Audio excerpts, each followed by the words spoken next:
ओम नमः शिवाय। हर हर महादेव। मित्रों, सावन के इस पावन अवसर पर हम आपको शिव पुराण की कथा सुना रहे हैं। तो प्रारंभ करते हैं आज का अध्याय, देवताओं का शिव जी के पास जाना। ब्रह्मा जी कहते हैं, मुनीश्वर भगवान शिव को पति रूप में प्राप्त करने के लिए पार्वती को तपस्या करते करते अनेक दिन बीत गए, परंतु भगवान शिव ने उन्हें वरदान तो दूर अपने दर्शन तक नहीं दिए। तब पार्वती के पिता हिमांचल और उनकी माता मैना और मेरु एवं मद्रांचल ने आकर पार्वती को बहुत समझाया तथा उन्हें घर वापस लौट चलने का अनुरोध उनसे किया। तब उन सब की बात सुनकर देवी पार्वती ने विनम्रता पूर्वक कहा, हे पिताजी और माताजी, क्या आप लोगों ने मेरे द्वारा की गई प्रतिज्ञा को भुला दिया है? मैं भगवान शिव को अपनी तपस्या से प्राप्त करूंगी। आप चिंतित ना हो और घर लौट जाएं। इस स्थान पर महादेव जी ने क्रोधित होकर कामदेव को भस्म कर दिया था और वनों को अपनी क्रोधाग्नि में भस्म कर दिया था। उन त्रिलोकीनाथ भगवान शंकर को मैं अपनी तपस्या द्वारा यहाँ बुलाऊंगी। आप ये जानते हैं कि भक्त वत्सल भगवान शिव को केवल भक्ति से ही वापस लाया जा सकता है।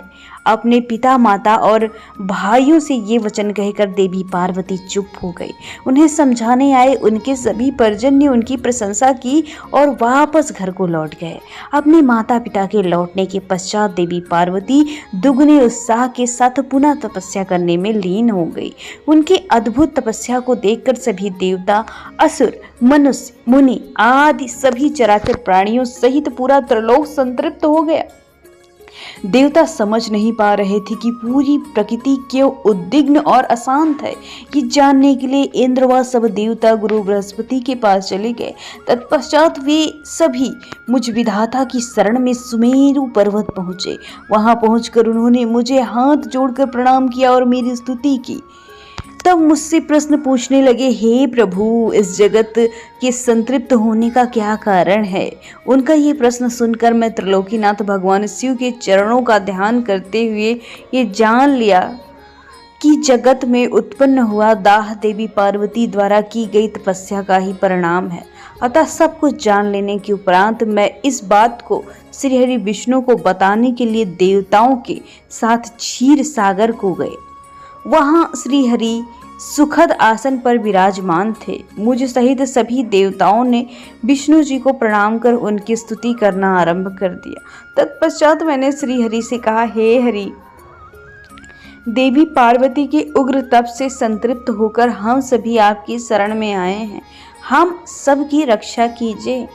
भगवान, हमें बचाइए।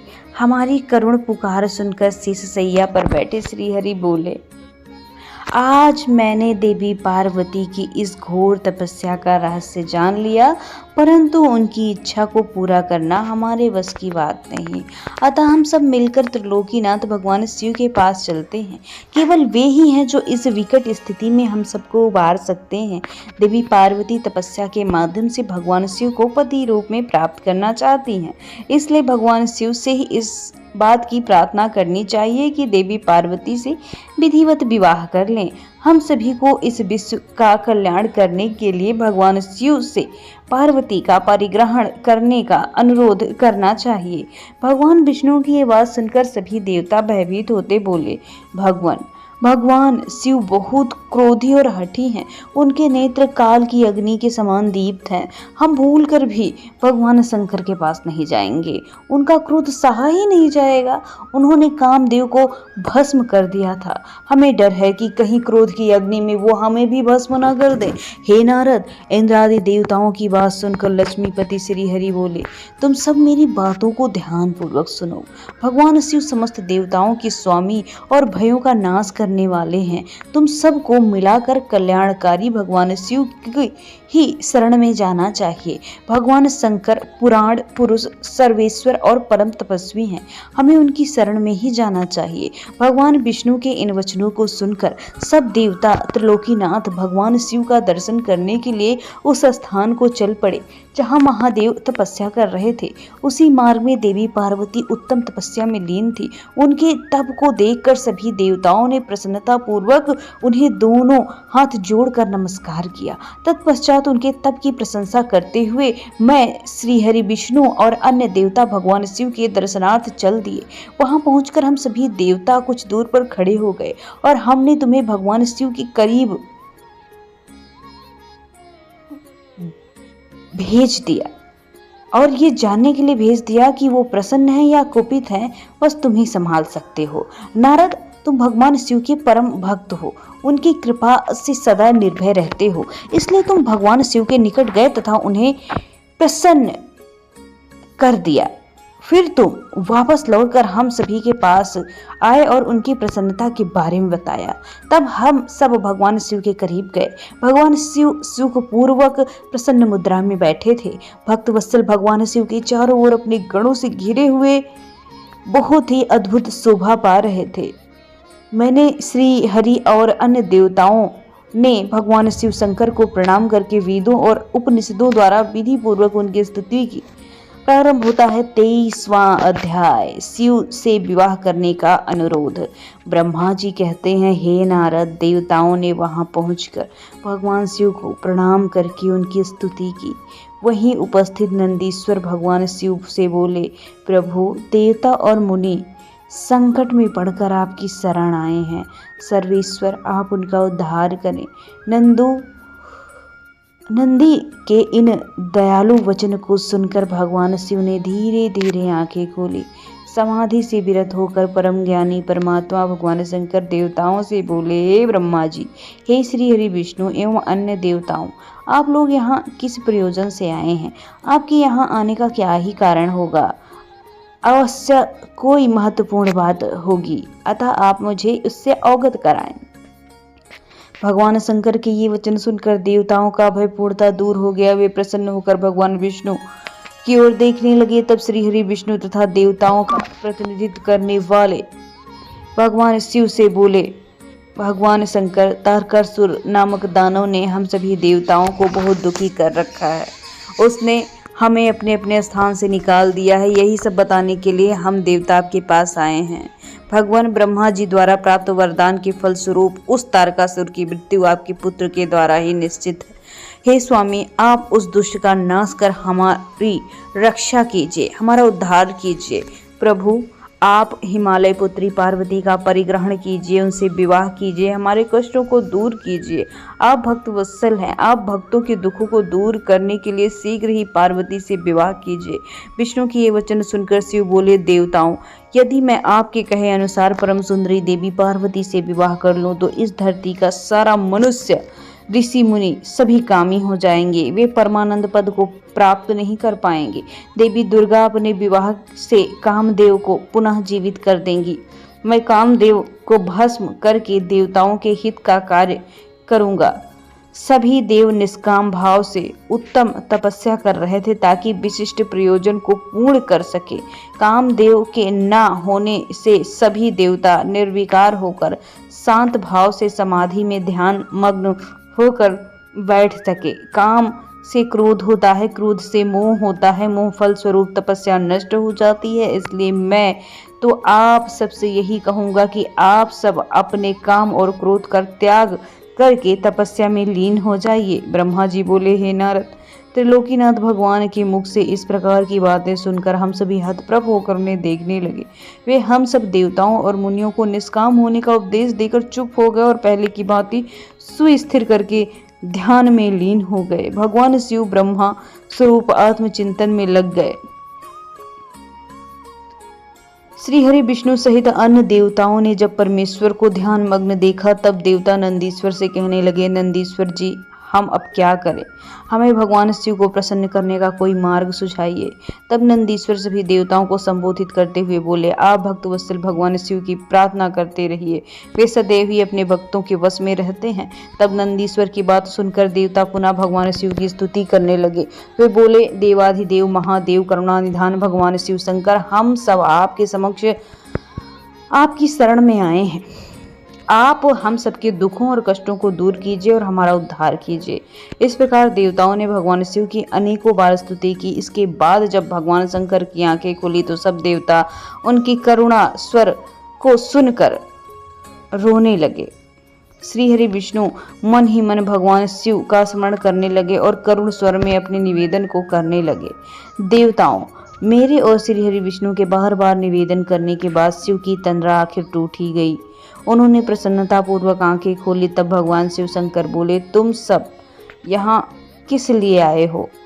मुझे इससे अवगत कराओ। श्री हरि बोले, हे देवेश्वर, हे शिव शंकर, आप सर्वज्ञ हैं, आप अंतर्यामी हैं, आप तो सब कुछ जानते हैं। भगवान, आप हमारे मन की बात अवश्य जानते होंगे। फिर भी यदि आप हमारे मुख से सुनना चाहते हैं तो सुने। तारक नामक असुर आजकल बड़ा बलशाली हो गया है। वो देवताओं को अनेकों प्रकार से कष्ट देता है। इसलिए हम सभी देवताओं ने देवी जगदम्बा से प्रार्थना कर उन्हें गिरिराज हिमालय की पुत्री के रूप में अवतार ग्रहण कराया है। इसलिए ही हम बार बार आपसे प्रार्थना कर रहे हैं कि आप देवी पार्वती को पत्नी रूप में प्राप्त कीजिए। ब्रह्मा जी के वरदान के अनुसार भगवान शिव और देवी पार्वती का पुत्र ही तारकासुर का वध कर सकता है। हमें उसके आतंक से मुक्त करा दीजिए। मुनिश्रेष्ठ नारद के उपदेश के अनुसार देवी पार्वती कठोर तपस्या कर रही हैं। उनकी तपस्या के तेज के प्रभाव से समस्त चराचर जगत संतृप्त हो गया है। इसलिए हे भगवान, आप पार्वती को वरदान देने जाइए। हे प्रभु, देवताओं पर आप इस संकट और उनके दुखों को मिटाने के लिए आप देवी पार्वती पर कृपा दृष्टि कीजिए। आपका विवाह उत्सव देखने के लिए हम सब बहुत ज्यादा उत्साहित हैं। अतः प्रभु, आप शीघ्र ही विवाह बंधन में बंधकर हम सबकी इच्छा पूरा कर दें। भगवान, आप रति को जो वरदान प्रदान कर चुके हैं उसका पूर्ण होने का अवसर आ गया। अतः महेश्वर, आप अपनी प्रतिज्ञा को शीघ्र पूरा करें। ब्रह्मा जी बोले, हे नारद, ऐसा कहकर प्रणाम करके विष्णु जी और अन्य देवताओं ने शिव जी की स्तुति की। तत्पश्चात वे सब हाथ जोड़कर खड़े हो गए। तब उन्हें देखकर वेद मर्यादाओं के रक्षक भगवान शिव शंकर हंसकर बोले, हे हरे, हे विधे और हे देवताओं, मेरे अनुसार विवाह करना उचित कार्य नहीं है, क्योंकि विवाह मनुष्य को बांध कर रखने वाली बेड़ी है। जगत में अनेक कुरीतियां हैं, स्त्री का साथ उनमें से एक है। मनुष्य सभी प्रकार के बंधनों से मुक्त रह सकता है, परंतु स्त्री वह बंधन है जिससे वो कभी मुक्त नहीं रह सकता। एक बार लोहे और लकड़ी की जंजीर दोनों अलग हो सकते हैं, परंतु विवाह एक ऐसी कैद है जिससे छुटकारा पाना असंभव है। विवाह मन के विषयभूत होता है जिससे मोक्ष की प्राप्ति असंभव होती है। मनुष्य यदि सुख की इच्छा करता है तो उसे इस विषयों को त्याग कर देना चाहिए।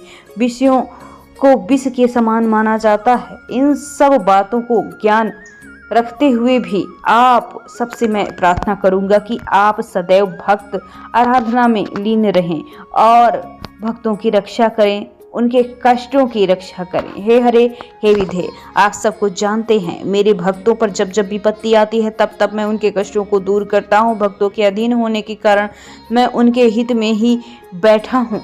भक्तों के दुखों को मैं हमेशा दूर करता हूँ। तारकासुर ने तुम्हें जो दुख दिए हैं उन्हें भली भांति जानता हूँ, उनको अवश्य ही दूर करूंगा। जैसा कि आप जानते हैं, मेरे मन में विवाह की कोई इच्छा नहीं है, फिर भी पुत्र प्राप्ति हेतु देवी पार्वती का परिग्रहण अवश्य करूंगा। अब तुम देवता निर्भय होकर अपने अपने धाम जाओ। मैं तुम्हारे कार्य की सिद्धि के लिए अवश्य ये कार्य करूंगा, इसलिए अब चिंता त्याग कर साहस घर जाओ। ये कहकर भगवान शिव शंकर पुनः मौन हो गए, समाधि में बैठ गए, मग्न हो गए। तत्पश्चात विष्णु, देवराज, इंद्र सभी देवता, ऋषि मुनि अपने अपने धाम को खुशी खुशी लौट गए। 24वां अध्याय, सप्त ऋषियों द्वारा पार्वती की परीक्षा। ब्रह्मा जी कहते हैं, देवताओं के अपने अपने निवास पर लौट जाने के उपरांत भगवान शिव पार्वती की तपस्या की परीक्षा लेने के बारे में सोचने लगे। वे तत्पश्चात माया रहित स्वरूप का चिंतन करने लगे।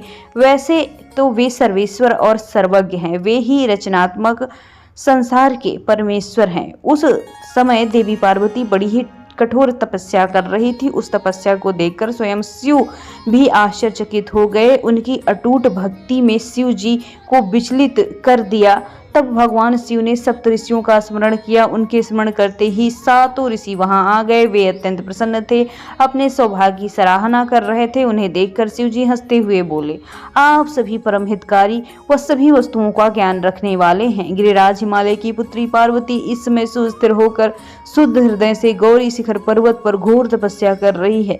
उनकी इस तपस्या का एकमात्र उद्देश्य मुझे पति रूप में प्राप्त करना है। उन्होंने अपनी सभी कामनाओं का त्याग कर दिया है। मुनिवरों, आप मेरी इच्छा से देवी पार्वती के पास जाइए और उनकी दृढ़ता की परीक्षा ले लीजिए। भगवान शिव की आज्ञा पाकर सातों ऋषि देवी पार्वती की तपस्या वाले स्थान पर गए, जहां देवी पार्वती तपस्या में लीन थी। उनका मुख तपपुंज से प्रकाशित था। उन उत्तम व्रतधारी ऋषियों ने हाथ जोड़कर मन ही मन देवी पार्वती को प्रणाम किया। तत्पश्चात ऋषि बोले, देवी गिरिराज नंदिनी, हम जानना चाहते हैं कि आप किस लिए ये तपस्या कर रही हैं। इस तप का क्या ही कारण है? देवताओं को प्रसन्न करना चाहती हैं और या फिर किसी और फल की इच्छा है? उन सप्त ऋषियों से इस प्रश्न के पूछने के बाद गिरिराज कुमारी देवी पार्वती बोली, मुनीश्वरों, आप लोगों को मेरी बातें अवश्य ही असंभव लगेंगी। साथ ही मुझे इस बात की भी आशंका है कि आप लोग मेरा परिहास भी उड़ाएंगे, परंतु फिर भी जब आपने मुझसे कुछ पूछा है तो मैं आपके इस प्रश्न का उत्तर अवश्य दूंगी। मेरे मन में एक बहुत उत्तम कार्य के लिए मैं ये तपस्या कर रही हूँ। वैसे ये कार्य बहुत ही मुश्किल है, तथापि मैं इसकी सिद्धि हेतु मनोयोग से कार्य कर रही हूँ। देवर्षि नारद द्वारा दिए गए उपदेश के अनुसार भगवान शिव को पति रूप में प्राप्त करने के लिए मैं उनकी तपस्या कर रही हूँ। मेरा मन सर्वथा उन्हीं के ध्यान में मग्न रहता है तथा उन्हीं के चरणाविंदों की चिंतन करती रहती हूँ। देवी पार्वती की ये वचन सुनकर सप्तसती हंसने लगे और पार्वती को तपस्या मार्ग से निवृत्त करने के उद्देश्य से मिथ्या वचन बोलने लगे। उन्होंने कहा, हे हिमालय पुत्री, देवर्षि नारद तो व्यर्थ में ही अपने महान पंडित होने का गर्व करते हैं। उनके मन में क्रूरता भरी रहती है। आप तो समझदार दिखाई देती हैं, क्या आप उनको समझ नहीं पाई? नारद सदैव छल कपट की बातें करते हैं। वे दूसरों को मोह माया में डालते हैं। उनकी बातें मानने से सिर्फ हानि होती है। प्रजापति दक्ष के पुत्रों को उन्होंने ऐसा ही उपदेश दिया था। वे हमेशा के लिए अपना घर छोड़कर दक्ष के ही अन्य पुत्रों को भी उन्होंने बेघर कर दिया था, भिखारी बन गए। विद्याधर चंद्रकेतु का नारद ने घर उजाड़ दिया। प्रहलाद को भक्ति मार्ग पर चलवाकर उन्होंने अपने शिष्य बनाकर उन्हें हिरण्याकश्यपु से प्रहलाद पर बहुत से अत्याचार करवाए। मुनि नारद सदैव लोगों को मीठी मीठी बाणी में मोहित करके फिर इच्छा अनुसार अपना कार्य करवाते हैं। वे केवल शरीर से ही शुद्ध दिखाई देते हैं, जबकि उनका मन मलिन और क्लेश युक्त रहता है। वे सदैव हमारे साथ रहते हैं, इसलिए हम उन्हें भली भांति जानते हैं, पहचानते हैं। हे देवी, आप तो अत्यंत विद्वान और परम ज्ञानी जान पड़ती हैं। भला आप कैसे नारद से मूर्ख बन गई? देवी, आप जिनके लिए इतनी घोर तपस्या कर रही हैं, वे भगवान शिव तो बहुत उदासीन और निर्विकार हैं। वे सदैव काम के शत्रु हैं। हे पार्वती, आप थोड़ा विचार करके देखो कि आप किस प्रकार का पति चाहती हैं। आप मुनि नारद के बहकावे में ना आए। भगवान शिव तो महा निर्लज्ज, अमंगल रूप, काम के परम शत्रु, निर्विकारी, उदासीन, कुल से हीन, भूतों और प्रेतों के साथ रहने वाले। भला इस प्रकार का पति पाकर आपको किस प्रकार का सुख मिल सकता है? नारद मुनि ने अपनी माया से तुम्हारे ज्ञान और विवेक को पूर्णतः नष्ट कर दिया है और तुम्हें अपने छल कपट प्रपंच वाली बातों में छला है। देवी, कृपया आप ये सोचें कि इन्हीं शिव शंकर ने परम गुणवती सुंदर दक्ष पुत्री सती के साथ विवाह किया। उस बेचारी को भी अत्यंत दुख उठाने पड़े। भगवान शिव सती को त्याग कर पुनः अपने ध्यान में निमग्न हो गए। वे सदा अकेले और शांत रहने वाले हैं। वे किसी स्त्री के साथ निर्वाह नहीं कर सकते। तभी तो देवी सती ने इस दुख के कारण अपने पिता के घर जाकर अपने शरीर को योगाग्नि में जलाकर भस्म कर दिया था। हे देवी, इन सब बातों को यदि आप शांत मन से ध्यान लगाकर सोचें तो पूर्णतः सही पाएंगे। इसलिए हम आपसे यही प्रार्थना करते हैं कि आप ये तपस्या कर शिव जी को प्रसन्न करने का हठ छोड़ दें और वापस अपने पिता हिमालय हिमालय के घर चली जाएं। जहां तक आपके विवाह का प्रश्न है, हम आपका विवाह योग्य वर से अवश्य करा देंगे। इस समय आपके लिए त्रिलोकी में सबसे योग्य पुरुष बैकुंठ स्वामी लक्ष्मीपति श्रीहरि विष्णु हैं। वे तुम्हारे अनुरूप सुंदर और मंगलकारी हैं। उन्हें पति के रूप में प्राप्त करके आप सुखी हो जाएंगी। अतः देवी, आप भगवान शिव को पति रूप में प्राप्त करने का हठ त्याग ही दें। सप्तऋषियों की ऐसी बात सुनकर साक्षात जगदम्बा स्वरूपा देवी पार्वती हंसने लगी और उन्होंने परम ज्ञानी सप्तऋषियों से कहा, हे मुनीश्वरों, आप अपनी समझ के अनुसार सही कह रहे हैं, परंतु मैं दृढ़ विश्वास को त्याग नहीं सकती। मैं गिरिराज हिमालय की पुत्री हूँ। पर्वत पुत्री होने के कारण मैं स्वाभाविक रूप से कठोर हूँ। मैं तपस्या से घबरा नहीं सकती। इसलिए हे मुनिगणों, आप मुझे रोकने की चेष्टा बिल्कुल ना करें। मैं जानती हूँ कि देवर्षि नारद ने जो उपदेश दिए हैं, शिव जी की प्राप्ति का जो साधन उन्होंने बताया है, वो असत्य नहीं है। मैं उसका पालन करूंगी। ये तो सर्वविदित है कि गुरुजनों का वचन सदैव हित के लिए होता है। इसलिए मैं आप गुरु नारद जी के वचन का सर्वथा पालन करूंगी। इससे मुझे दुखों से छुटकारा मिलेगा, सुख की प्राप्ति होगी। जो गुरु के वचनों को मिथ्या जानकर उन पर नहीं चलते, उन्हें इस लोक और परलोक दोनों लोकों में दुखों का सामना करना पड़ता है। इसलिए गुरु के वचनों को पत्थर की लकीर मानकर उनका पालन करना चाहिए। अतः मेरा घर बसे या ना बसे, मैं तपस्या का ये पथ नहीं छोड़ूंगी। हे मुनीश्वरों, आपका कथन भी सही है। भगवान विष्णु सद्गुणों से युक्त हैं तथा नित नई लीलाएं रचते हैं। भगवान शंकर साक्षात परम ब्रह्म हैं। वे परम आनंदमय हैं। मोह माया में फंसे लोगों को प्रपंच की आवश्यकता होती है। ईश्वर को इन सब की ना तो कोई आवश्यकता होती है ना रुचि। भगवान शिव सिर्फ भक्ति से प्रसन्न होते हैं। वे धर्म या जाति विशेष पर कृपा नहीं करते। ऋषियों, यदि भगवान शिव मुझे पत्नी रूप में स्वीकारेंगे तो ठीक, नहीं तो मैं आजीवन कुंवारी रहूंगी और किसी अन्य का वर्ण कदापि नहीं करूंगी। यदि सूर्य पूर्व की जगह पश्चिम से निकले, पर्वत अपना स्थान छोड़ दे, अग्नि शीतलता प्रदान करे, चट्टान पर फूल खिलने लगे, तब भी मैं अपना हट नहीं छोड़ूंगी। ऐसा कहकर देवी पार्वती ने सप्तऋषियों को दोनों हाथ जोड़कर प्रणाम किया तथा भक्तिभाव से शिव चरणों का स्मरण करते हुए पुनः तपस्या में लीन हो गई। तब पार्वती के श्रीमुख से उनके दृढ़ संकल्प को सुनकर सप्तऋषि बहुत प्रसन्न हुए, उनकी जय जयकार करने लगे। उन्होंने पार्वती की तपस्या में सफल होकर भगवान शिव को मनोवांछित वरदान प्रदान करने का आशीर्वाद दिया। तत्पश्चात देवी पार्वती की तपस्या की परीक्षा लेने गए सप्तऋषि उन्हें प्रणाम करके प्रसन्न मुद्रा से भगवान शिव को वहां हुई सभी बातों का ज्ञान कराकर अपने अपने धाम चले गए। तब भगवान शिव शंकर के पास पहुंचकर सप्तऋषियों ने उनके समीप जाकर दोनों हाथ जोड़कर उन्हें प्रणाम किया और उनकी स्तुति की। तत्पश्चात सप्तऋषियों ने महादेव को सारा वृत्तांत बताया। फिर शिव की आज्ञा पाकर सप्तऋषि स्वर्गलोक को प्रस्थान कर गए। 25वां अध्याय, शिव जी द्वारा पार्वती की तपस्या परीक्षा लेना। ब्रह्मा जी बोले, हे मुनि श्रेष्ठ नारद, सप्तऋषियों ने पार्वती के आश्रम में आकर त्रिलोकीनाथ भगवान शिव को वहां का सारा वृत्तांत सुनाया। सप्तऋषियों के अपने लोक चले जाने के पश्चात शिव जी ने देवी पार्वती की तपस्या स्वयं परीक्षा लेने का सोचा।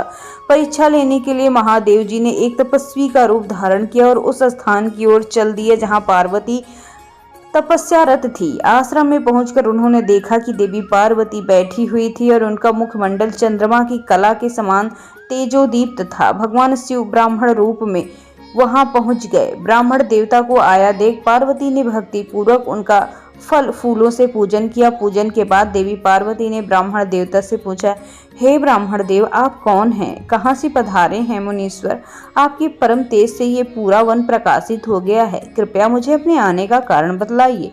तब ब्राह्मण रूप धारण किए हुए महादेव बोले, मैं इच्छानुसार विचरने वाला ब्राह्मण हूँ। मेरा मन प्रभु के चरणों में ध्यान करता रहता है। मेरी बुद्धि सदैव उन्हें स्मरण करती है।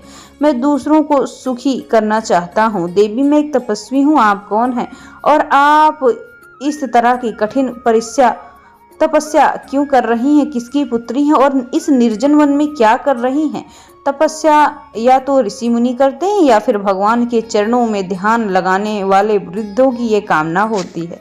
भला इस तरुणावस्था में आप क्यों ऐसे तपस्या कर रही हैं? आप चाहें तो ऐसो आराम कर सकती हैं। ब्रह्मचर्य का पालन आप क्यों कर रही हैं? तपस्विनी का जीवन क्यों जी रही हैं? आप किस तपस्विनी की धर्म पत्नी हैं और पति के समान तप कर रही हैं? हे देवी, आपने अपने बारे में मुझे कोई जानकारी नहीं दी। आपका क्या नाम है? आपके पिता का क्या नाम है?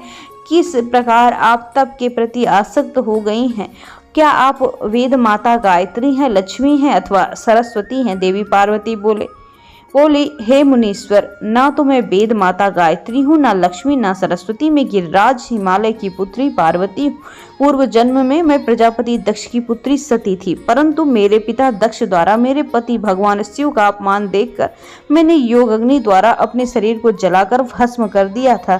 इस जन्म में प्रभु शिव शंकर की सेवा करने का अवसर मुझे मिला है। मैं नियम पूर्वक उनकी सेवा में व्यस्त थी, परंतु दुर्भाग्य से कामदेव के चलाए गए बाण के फलस्वरूप शिव जी को क्रोध आ गया और उन्होंने कामदेव को अपनी क्रोधाग्नि से भस्म कर दिया और वहां से उठकर चले गए। उनके इस प्रकार के चले जाने से मैं पीड़ित होकर उनकी प्राप्ति के लिए प्रयत्न हेतु तपस्या करने के लिए गंगा तट पर चली आई हूँ। यहाँ मुझे आए बहुत समय बीत चुका है और मैं शिव जी को पुनः पति रूप में प्राप्त करने के लिए लगातार प्रयत्न कर रही हूँ। मैं अभी अग्नि में प्रवेश करने वाली थी, आपको देखकर ठहर गई। आप जाइए, मैं अग्नि में प्रवेश करूंगी क्योंकि भगवान शिव ने मुझे अभी तक स्वीकार नहीं किया है। ऐसा कहकर देवी पार्वती उन ब्राह्मण देवता के सामने ही अग्नि में समा गई। ब्राह्मण देव ने उन्हें ऐसा करने से बहुत रोका, परंतु देवी ने उनकी एक भी बात न मानी और अग्नि में प्रवेश कर दिया।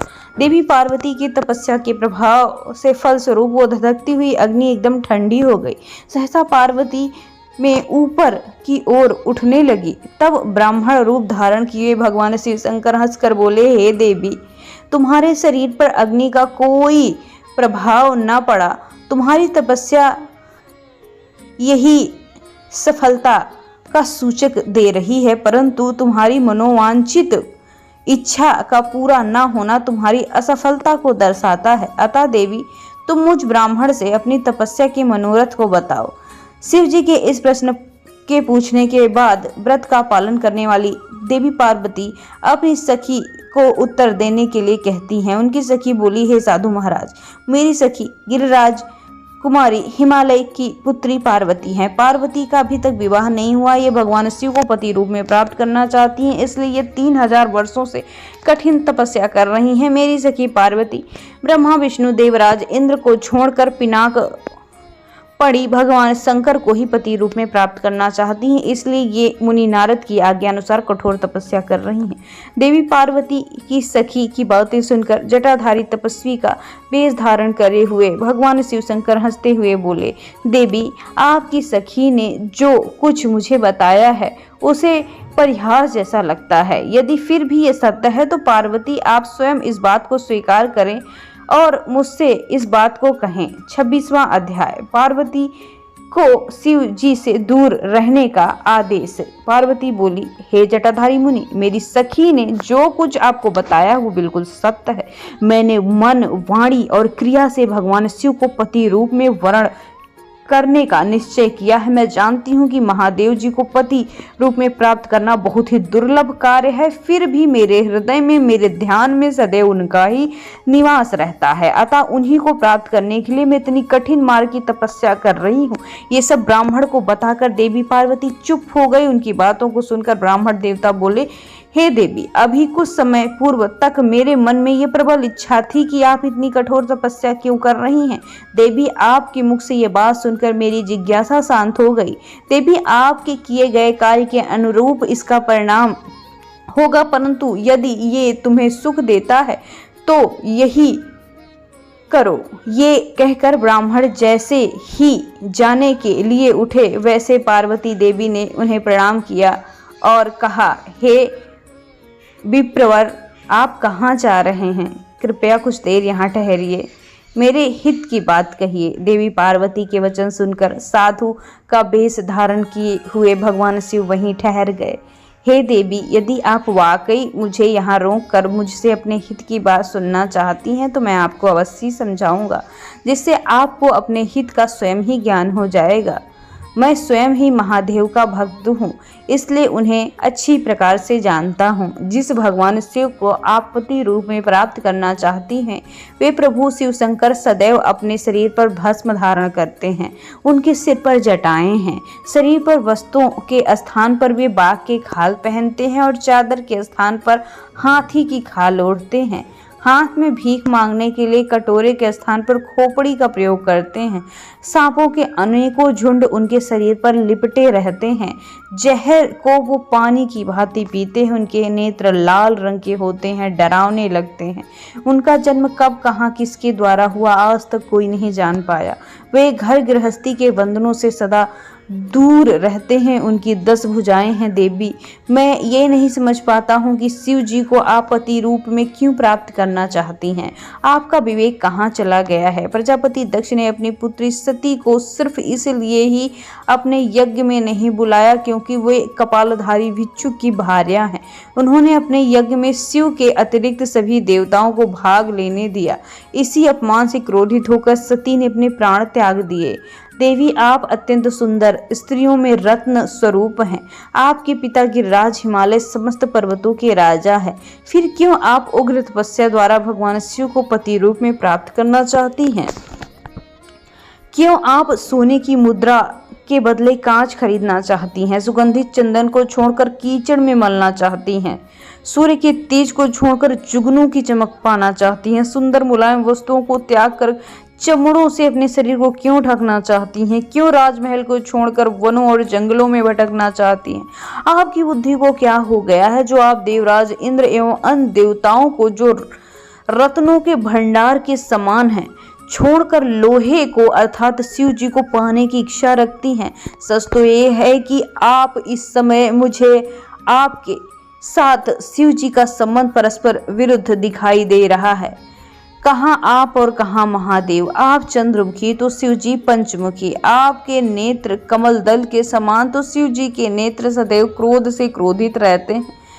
आपके केस अति सुंदर हैं जो काली घटाओं के समान प्रतीत होते हैं। वहीं भगवान शिव के सिर जटाजूट के विषय में जान पड़ते हैं। आप सुंदर कोमल साड़ी धारण करती हैं, वे तो कठोर हाथी की खाल का उपयोग करते हैं।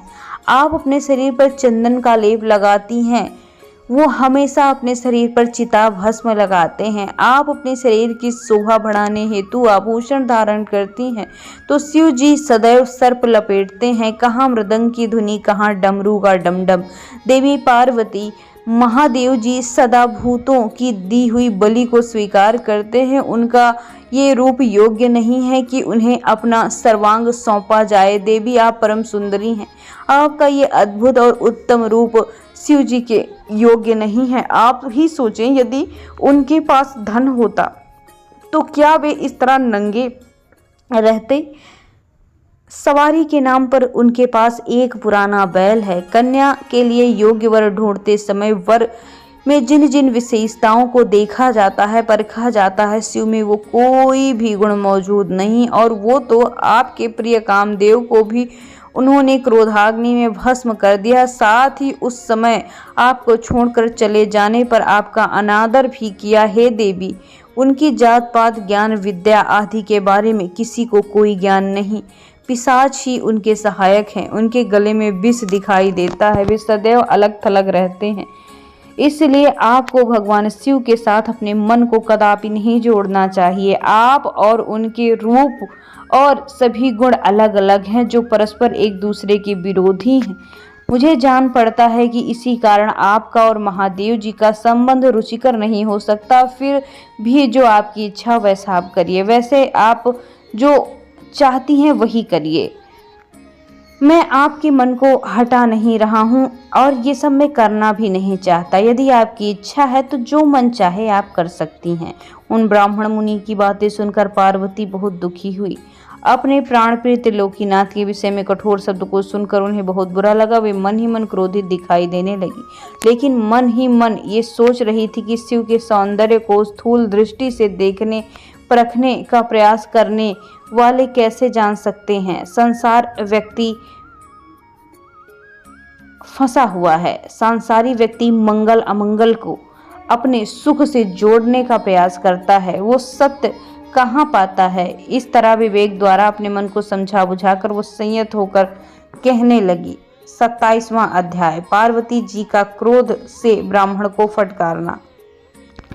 पार्वती बोली, हे ब्राह्मण देवता, मैं तो आपको परम ज्ञानी परमात्मा समझ रही थी, परंतु आपका भेद मेरे समान पूर्णता खुल चुका है।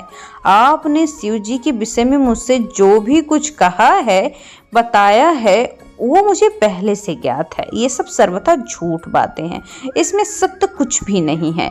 आप तो कह रहे हैं, वो मैं कभी नहीं मानूंगी। आपकी बातें सुनकर ऐसा लगता है कि आप झूठ बोल रहे हैं, क्योंकि ज्ञानी मनुष्य कभी त्रिलोकीनाथ भगवान शिव जी के विषय में अप्रिय बात नहीं बोलेगा। ये सही है कि लीलावश शिव जी कभी कभी वेश धारण कर लेते हैं, परंतु सच्चाई तो ये है कि वे परम ब्रह्म है, वे परमात्मा है। उन्होंने स्वेच्छा से ये वेश धारण किया है। हे ब्राह्मण, आप कौन हैं जो ब्राह्मण का रूप धारण कर मुझे छलने आए हैं? आप ऐसे अनुचित असंगत बातें तर्क वितर्क मुझसे ना करिए। मैं भगवान शिव को भली भांति जानती हूँ। वास्तव में शिव जी निर्गुण ब्रह्म है, समस्त गुण जिनका स्वरूप है। भला उनकी जाति कैसे हो सकती है? शिव जी तो सभी विद्याओं के आधार हैं। भला उन्हें किस प्रकार की विद्या की जरूरत? पूर्व काल में भगवान शिव ने श्री हरि विष्णु को संपूर्ण वेद प्रदान किया था। वे चराचर जगत के पिता हैं। उनके भक्तजन मृत्यु को भी जीत लेते हैं, जिनके द्वारा इस प्रकृति की उत्पत्ति हुई है, जो सभी भक्तों के आरंभ के विषय जानते हैं। उनकी आयु कैसे मापी जा सकती है? भगवान भक्तवत्सल भगवान शिव जी अपने भक्तों के वश में रहते हैं। वे अपने भक्तों को प्रसन्न कर प्रभु शक्ति, उत्साह शक्ति, मंत्र शक्ति नामक अच्छे शक्तियां प्रदान कराते हैं। उनके परम चरणों का ध्यान करके ही मनुष्य मृत्यु को जीत पाता है, इसलिए शिव जी को मृत्युंजय कहा जाता है। भगवान शिव की कृपा प्राप्त करके ही विष्णु विष्णुवत, ब्रह्मा जी ब्रह्मवत और अन्य देवता देवत्व को प्राप्त करते हैं। भगवान शिव परम प्रभु हैं। हे कल्याण मई, भगवान शिव की आराधना करने से कौन सा मनोरथ सिद्ध है जो नहीं पूरा हो सकता? उनकी सेवा न करने से मनुष्य 7 जन्मों तक दरिद्र रहता। वही दूसरी ओर उनका भक्ति पूर्वक पूजन करने से सदैव लक्ष्मी की प्राप्ति होती है। भगवान शिव के समक्ष 8 सिद्धियां सिर झुकाए नित्य करती हैं। भगवान उनसे सदा संतुष्ट रहते हैं। भला ऐसे भगवान शिव के लिए कोई कैसे दुर्लभ हो सकता है? भगवान शिव का स्मरण करने से ही सबका मंगल हो जाता है। उनकी पूजा के प्रभाव से उपासक की सभी कामनाएं सिद्ध होती हैं। ऐसे निर्विकारी भगवान शिव में भला कहाँ से और कैसे ये अशुभ बातें हो सकती हैं? जिस मनुष्य के मुख में सदैव शिव का मंगलकारी नाम रहता है, उसके दर्शन मात्र से सारे कार्य शुभ हो जाते हैं। आपका जो भी कहना है कि शरीर पर चिता भस्म लगाते हैं, पूर्णतः सत्य है, परंतु उनके शरीर पर लगी हुई भस्म जब जमीन पर गिरकर झड़ती है तो सभी देवता उस भस्म को अपने मस्तक पर लगाकर अपने आप को धन्य मानते हैं, अर्थात उनके स्पर्श से अपवित्र वस्तु भी पवित्र हो जाती है। भगवान शिव ही इस जगत के पालनकर्ता, सृष्टिकर्ता, संहारक हैं। भला उन्हें कैसे साधारण बुद्धि वाला जाना जा सकता है? उनके निर्गुण रूप को आप जैसे लोग कैसे जान सकते हैं? दुराचारी पापी मनुष्य भगवान शिव को समझने योग्य नहीं है। जो मनुष्य अपने अहंकार और अज्ञानता के कारण शिव की निंदा करता है, उनके जन्म का सारा पुण्य भस्म हो जाता है। ब्राह्मण, आपको ज्ञानी महात्मा जानकर मैंने आपकी पूजा की, परंतु आपने शिव जी की निंदा की। आपने साथ साथ मुझे पापी भी कहा। आप घोर शिवद्रोही हैं। शास्त्रों में बताया गया है, शिवद्रोही का दर्शन करने से भी बुद्धि का नाश हो जाता है। मुझे शुद्धिकरण हेतु स्नान करना चाहिए। ये कहकर देवी क्रोध में बढ़ गई। वे बोली, अरे दुष्ट, तुम जो कह रहे हो कि शंकर को जानते हो, परंतु सच तो यह है कि तुम उन सनातन शिव को जानते ही नहीं। भगवान शिव परम ज्ञानी, सत्पुरुषों के प्रियतम, सदैव निर्विकार रहने वाले, वे अभिष्ट देव हैं।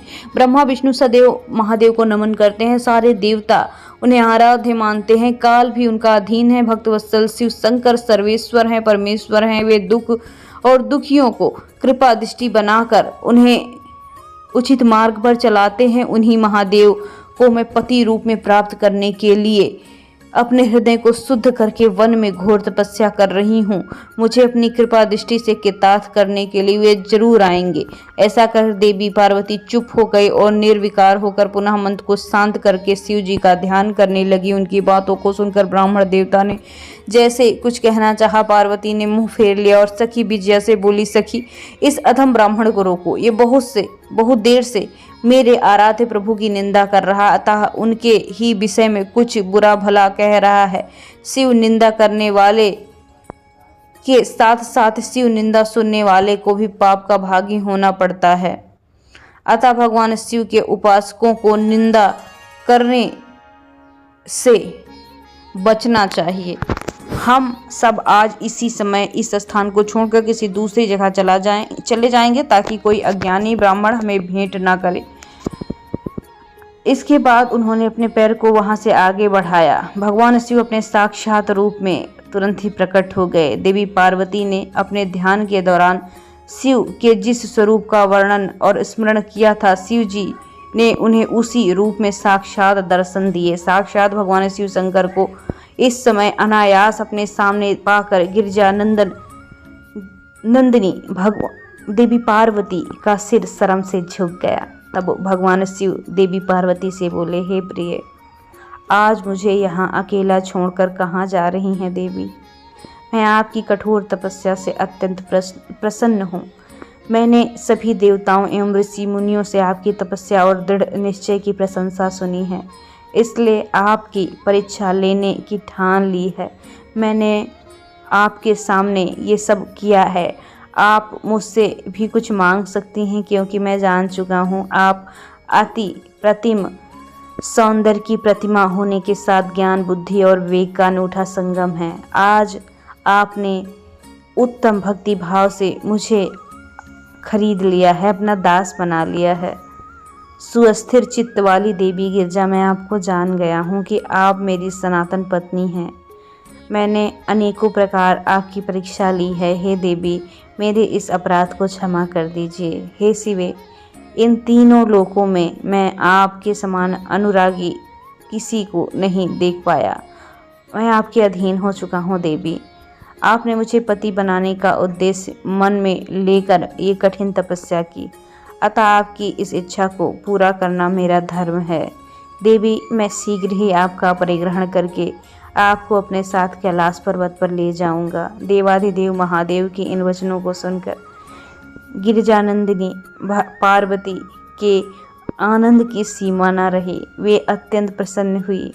हर्षातिरेक से उनकी तपस्या करते हुए सारा कष्ट पल में भूल गई। उनकी थकावट तुरंत दूर हो गई। पार्वती अपनी तपस्या की सफलता और त्रिलोकीनाथ भक्त वत्सल महादेव जी के साक्षात दर्शन पाकर कृतार्थ हो गई और उनके सभी दुख कलेश पल भर में दूर हो गए। 28वां अध्याय प्रारंभ होता है। ब्रह्मा जी कहते हैं, नारद, परमेश्वर भगवान शिव की बातें सुनकर उनके साक्षात स्वरूप का दर्शन पाकर देवी पार्वती हर्ष से भर गई। उनका मुखमंडल प्रसन्नता और कमल दल के समान खिल उठा। उस समय वे बहुत सुख का अनुभव करने लगी। अपने सम्मुख खड़े महादेव जी से वो इस प्रकार बोली, हे देवेश्वर, आप सबके स्वामी हैं। हे प्रभु, पूर्व काल में आपने जिस प्रिया के कारण दक्ष के संपूर्ण यज्ञ को पल भर में विनाश कर दिया था, भला उसे ऐसे क्यों भुला दिया? हे सर्वेश्वर, हम दोनों का साथ तो जन्म जन्मांतर का था और है भी। प्रभु, इस समय समस्त देवताओं की प्रार्थना से प्रसन्न होकर उनको तारकासुर के दुखों से मुक्ति दिलाने के लिए पर्वतों के राजा हिमालय की पत्नी देवी मैना के गर्भ से मैं उत्पन्न हुई हूँ। आपको ज्ञात ही है कि आपको पुनः पति रूप में प्राप्त करने के लिए मैंने कठोर तपस्या की है। इसलिए देवेश, आप मुझसे विवाह करके मेरी इच्छा अनुसार अपनी पत्नी स्वीकार करें।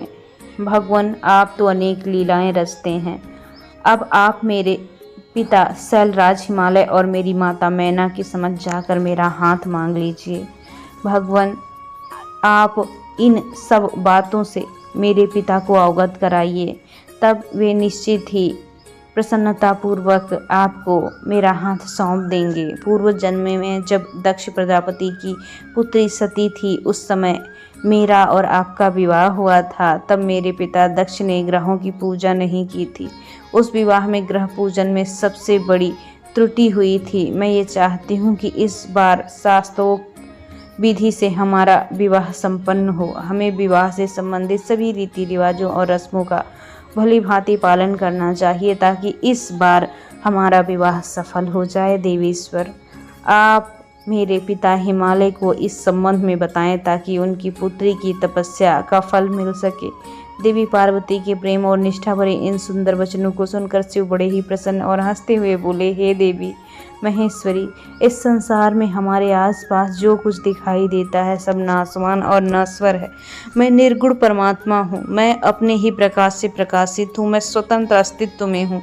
देवी, आप समस्त कर्मों को करने वाली प्रकृति हैं। आप महामाया हैं। आप ही मुझे इस मोह माया में बंधनों में फांसने आई हैं। मैंने इस समय ये सब कुछ धारण किया है। कौन मुख्य ग्रह है, कौन मुख्य समूह है? हे देवी, आप और मैं दोनों ही सदैव अपने भक्तों को सुख प्रदान करते हैं, अवतार ग्रहण करते हैं, अतः सगुण और निर्गुण प्रकृति हैं। हे गिरजे, मैं आपके पिता के पास अवश्य ही आपका हाथ मांगने जाना चाहता हूँ, पर नहीं जा सकता। फिर भी आपकी इच्छा को पूर्ण करना मेरा कर्तव्य है, अतः आप जैसा कहेंगी मैं वैसा करूँगा। महादेव जी के ऐसे कहने पर देवी पार्वती अत्यंत हर्ष से उन्हें भक्ति पूर्वक प्रणाम करते बोली, हे नाथ, आप परमात्मा हैं, मैं प्रकृति हूँ। हम दोनों का अस्तित्व स्वतंत्र एवं सगुण है। फिर भी अपने भक्तों की इच्छा पूरा करना हमारा कर्तव्य है।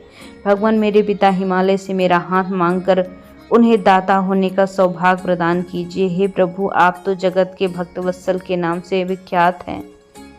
मैं भी आपकी परम भक्त हूँ। क्या मेरी इच्छा को पूरा करने का कोई महत्व नहीं है आपके पास? नाथ, हम दोनों जन्म जन्म से एक दूसरे के हैं। हमारा एक ही अस्तित्व है। तभी तो अर्धनारीश्वर रूप में ऋषि मुनि देवता हमारी पूजा करते हैं। मैं आपकी पत्नी हूँ। ये जानती हूँ कि आप निर्गुण निराकार परम ब्रह्म परमेश्वर हैं। आप सदा अपने भक्तों का हित करते हैं। आप अनेक प्रकार की लीला रचते हैं। भगवान, आप सर्वज्ञ, मुझ दीन पर अपनी कृपा दृष्टि बनाए रखिए। अनोखी लीला रचकर आप मेरे कार्य को सिद्ध करिए। नारद, ऐसा कहकर देवी पार्वती दोनों हाथ जोड़कर मस्तक को झुकाकर खड़ी हो गई। अपनी प्राणवल्लभा पार्वती की इच्छा का सम्मान करते हुए महादेव ने हिमालय से उनके हाथ मांगने की स्वीकृति दे दी। तत्पश्चात त्रैलोकीनाथ महादेव हिमालय से उनके हाथ मांगने के लिए आगे के कार्यक्रम को बढ़े। तत्पश्चात त्रिलोकीनाथ महादेव उस स्थान से अंतर्ध्यान होकर कैलाश पर्वत चले गए। कैलाश पर्वत पहुंचकर शिव जी ने प्रसन्नतापूर्वक नंदीश्वर सहित सारे गणों को ये बात सुनाई। ये बात जानकर सभी गण खुशी से नाचने लगे। उस समय वहां उत्सव होने लगा। सब खुशी से आनंद वातावरण का विहार करने लगे। और यहीं पर अध्याय समाप्त होता है।